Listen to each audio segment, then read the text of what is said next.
চা খাবো আর চায়ের ভাঁড়টাকে ফেলে দেব? না না, দরকার নেই।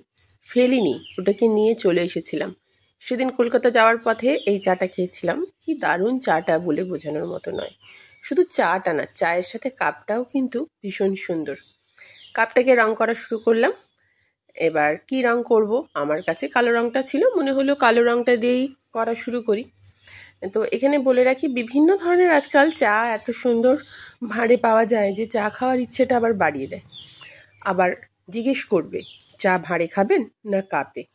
ভাঁড়ে খেলে 15 টাকা, কাপে খেলে 6 টাকা। একটু মুশকিল ব্যাপার, ভাঁড়ে খেতে যেতেও এবার ভয় লাগবে।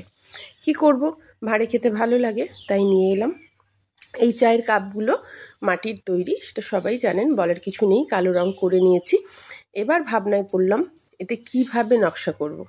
ভাবলাম নিজে নকশা না করে এর যেটা নকশা নিজস্ব সেটাকেই যদি রেখে দিই। তো কাপের গায়েই দেখতে পাচ্ছেন নকশা করা আছে, আমি শুধু সেই নকশাগুলোর উপর রং বোলাচ্ছি, আর কিছু না। দেখুন, দেখতে দেখতে কিন্তু অনেকটা হয়ে গেল। আর এবার ক্যামেরাটা ধরতে অসুবিধে হচ্ছে, তাই একটু একটু করে করার পরে ক্যামেরাটাকে দেখাচ্ছি। কেমন লাগছে কাপটা? প্রায় অনেকটা শেষ হয়ে গেছে। মনে মনে ভাবলাম, শুধু নকশা কেন, একটু কাঁচ বসিয়ে নিই, তাহলে তো আরও ভালো। আমার কাছে কয়েকটা কাঁচ ছিল, সেই কাঁচগুলোকে বসিয়ে নিলাম। এবার আপনারাই বলুন, আমার কাপটা দেখতে কেমন হয়েছে? ভালো লাগছে না? আমার তো বেশ ভালো লাগছে।